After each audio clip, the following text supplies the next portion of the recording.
Hello everybody, welcome back to Gwent. I am the Orca Theory, and today we're going to be taking a look at the Monsters starter deck. As promised, we're going to be going through the starter decks for each one of the factions in this game. The Monsters starter deck is really neat. There's a lot of cool strats that you can do. A lot of the infantry are kind of plain Jane starting off here. Like, you have a lot of non-ability starters here. There's a couple really cool ones. We've talked a little bit about the prize-winning cow, and you've seen that in action, so I'm going to skip that. But the golem is really cool. It's got 5 strength, kind of middling. You know, it's a good thing to start out with if you absolutely need it. But check out that stat in the corner. When removed from the battlefield, create and play 2 lesser golem units. Each one of those lesser golem units has 1 strength. Really neat, because as a middling card, it just kind of exists out in the field. It doesn't really sway the battle one way or the other, you know, in the terms of the strats. But when you remove it from the battlefield, however it gets removed from the battlefield, whether it be through a weather effect or scorch or slash or any one of those things, even at the end of a round, so if you end the round, all the cards get wiped, it will now spawn 2 lesser golems, so it still will maintain throughout the next couple of rounds. This Wild Hunt Warrior is actually really interesting too. You choose a non-gold unit on the opponent's side of the battlefield and remove 1 strength from it, and it adds 2 strength to this individual unit. Really neat, because let's say you have something like 2 lesser golems that you're facing off against with 1 strength each. You could take one of them out, and even though it doesn't really affect his deck a whole lot, this adds 2 strength to this one, so that's really nice. The Wild Hunt Rider, I think, can be a really good trump card depending on the RNG of the cards that you're dealt. What it does when you play it is it plays all copies of this unit from the deck. So you see here, I have 2 of them. If I have 1 in my hand and 1 in the pile, if I play just the one from my hand, it will draw the other one from the pile. So it's kind of unexpected. I've run into the issue, if you have both of these in your hand and you play one of them, it will not draw it from your hand. It has to be in your deck, so just be mindful of that. These foglets are awesome. If you have a fog card, like I've got 2 impenetrable fog cards here that are part and parcel with the starter deck, you play it, wherever these foglets are, they'll just be drawn out. Whether it's in your hand, whether it's in your deck, they just get thrown out there. Really cool. They're immune to fog effects as well, so they're gonna stay the same no matter what.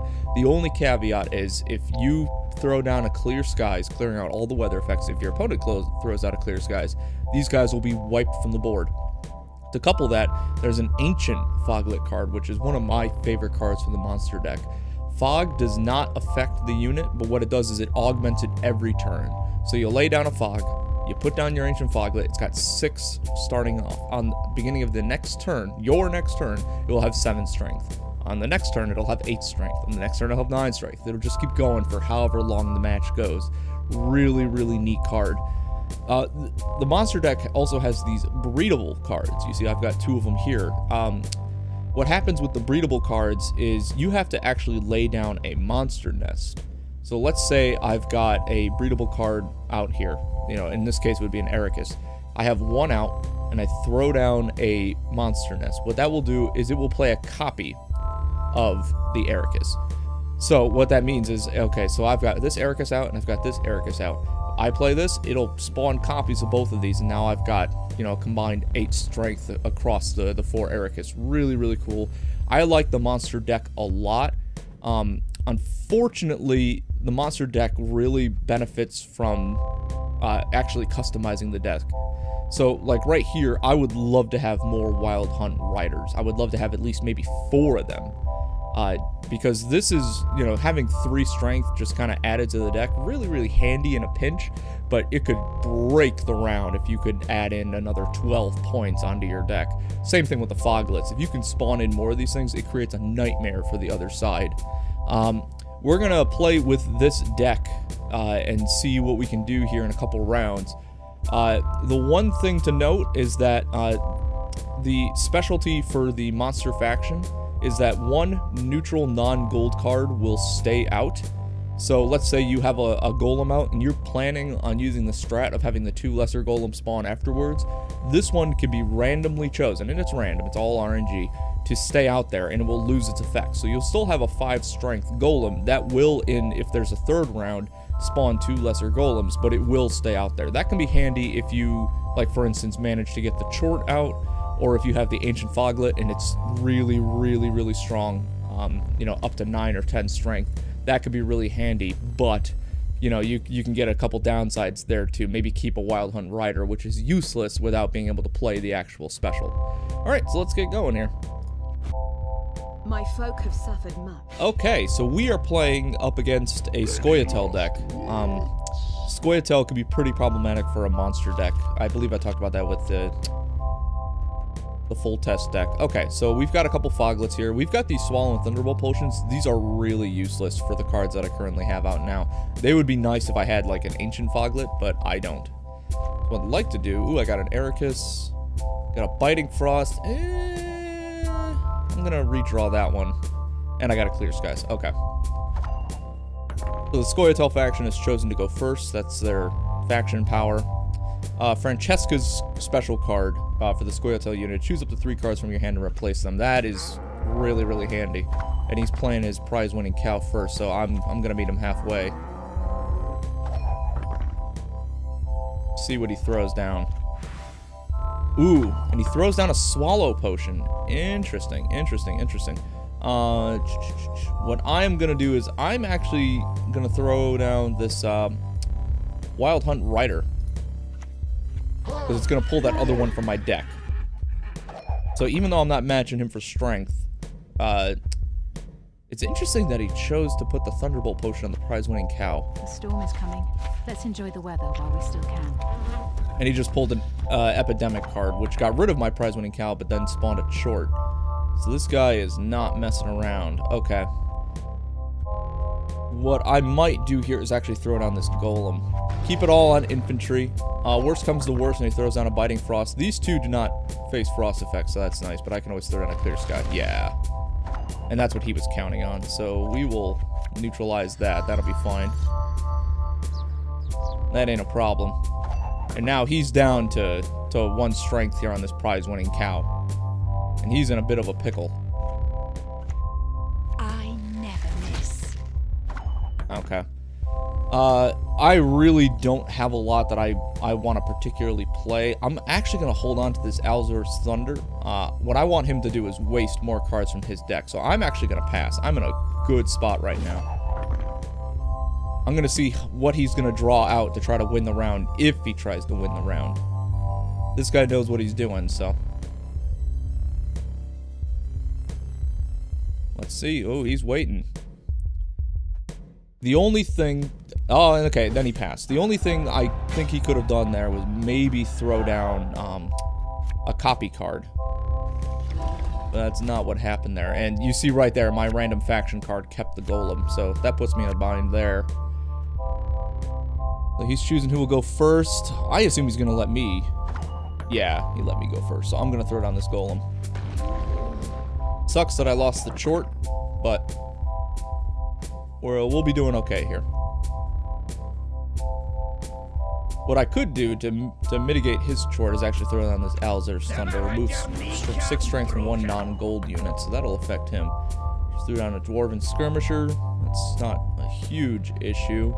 I could actually take him completely off the board. You know what? I'm going to play a Fiend. There's no ability tied to it, but just to get the points even.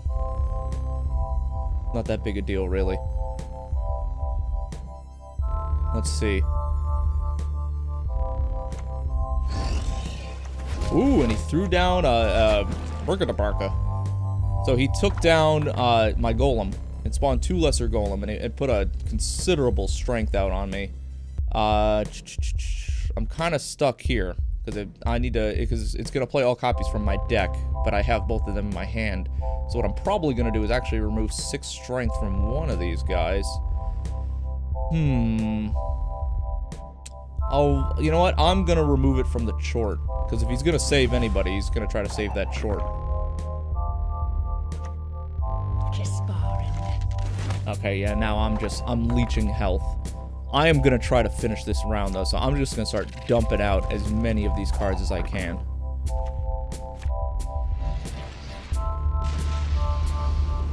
Oof.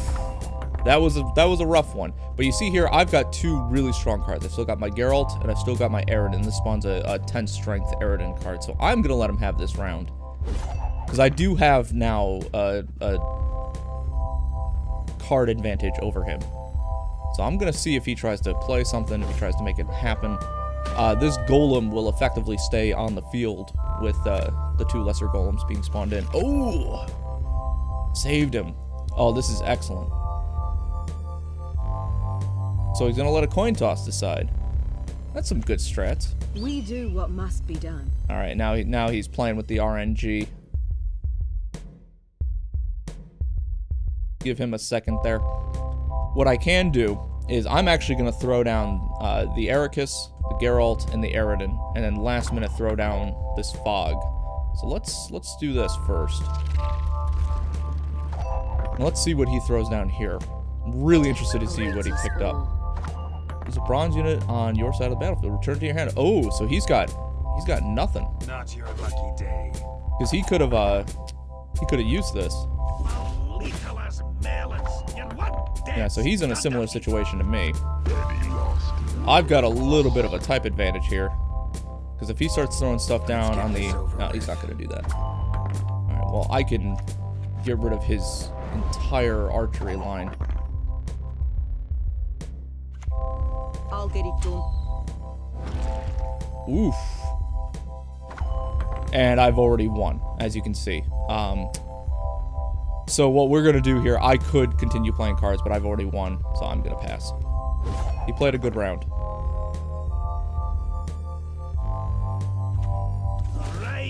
Oh, wait a sec. Oh, I screwed that up. I should have just kept playing. Oh, well, you just saw me screw up. That's what I get for trying to play a good game here. Alright, let's see what we got. Hopefully he gave me a GG.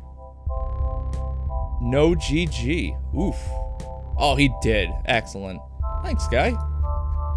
Plus, I'm doing this mostly just to show you what the monster deck is capable of. So now we're facing Skellige. Skellige is going to be a fun one. The Skellige deck really benefits from taking points away from your own units, because what it does is it'll augment them, give them greater strength. I don't need two impenetrable fogs. Don't particularly need a biting frost either. I got my prize-winning cow. There's my ancient foglet. Really glad I got that card. I'm actually going to get rid of clear skies. Okay. And I go first.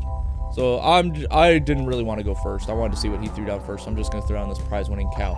If you get that first turn and you really do not want to go first, just throw down your weakest card.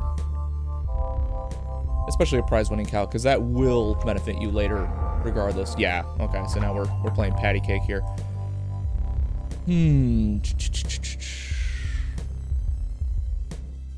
This will be good for me, because this will augment me, and then this will remove the chort from future rounds. Hopefully he'll do the same. So these Clan Twersak skirmishers, when played from the graveyard, add 4 strength to this original unit. Okay. You know what? I'm going to play a fiend. Keep my archery line a little bit level. Now what I'm going to do here is depending on what he does. What is it? Yeah, okay, so he's going to remove 3 from probably my Wild Hunt warrior. Oh, he's not. He's thinking about it.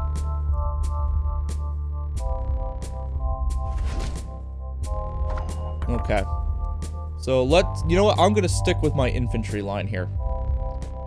And save my Ancient Foglet for next round. Because now that I have a lot of cards out, the random card that is saved is now less likely to be the Ancient Foglet.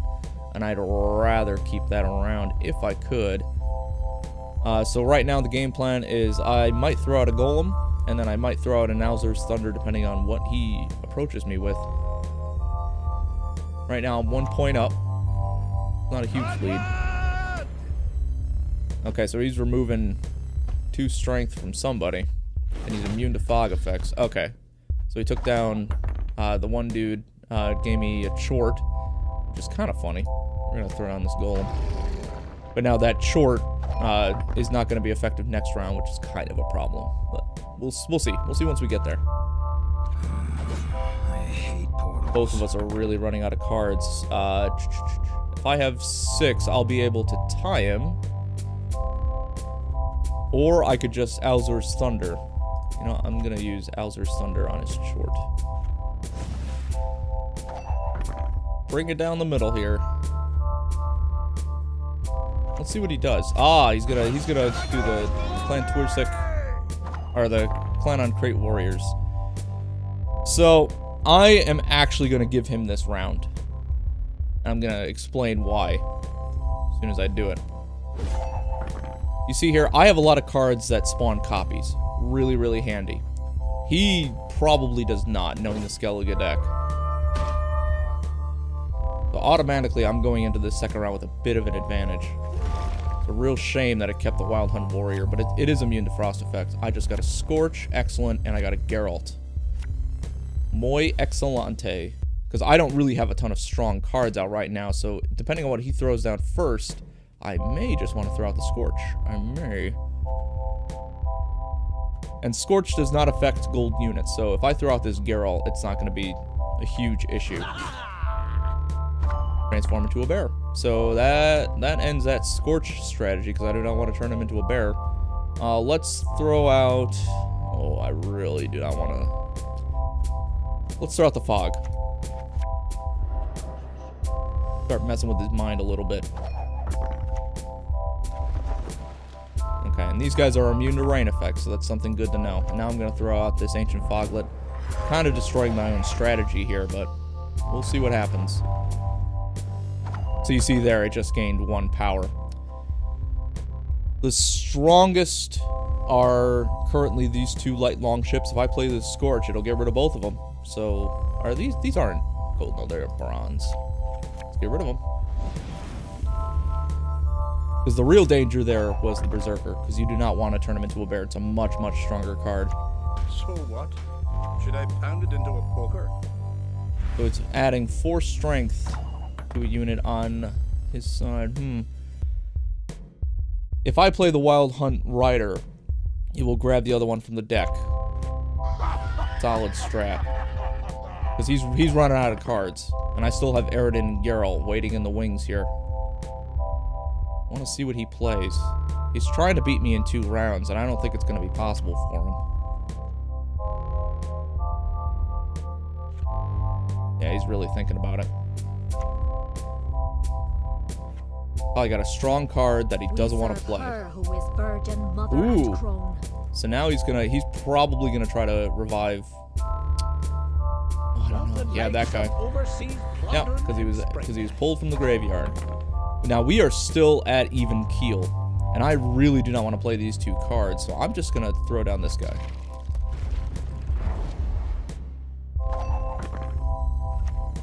Because they are weak cards anyways, and I do not have the monster nest card, so it really doesn't matter to me. He really, really wants this round. Alright, I am going to throw down Eridan.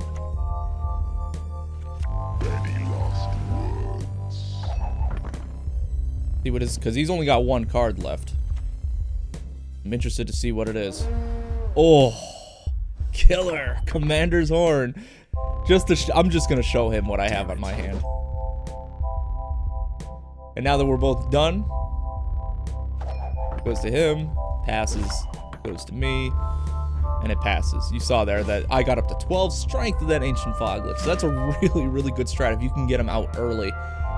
So I lost both of those rounds. Not bad. Played alright. He had that Commander's Horn waiting in the wings. And he knew when to hold it. Alright, thanks. So that was the monster starter deck. For the next one, I actually created 2 separate Eridan decks. One that features more of the Wild Hunt Riders, one that features a little bit more on the Foglet and archery side. I will go through both of those in the next episode of this. Thank you guys so much for joining me. I am the Orca Theory, and this is Gwent.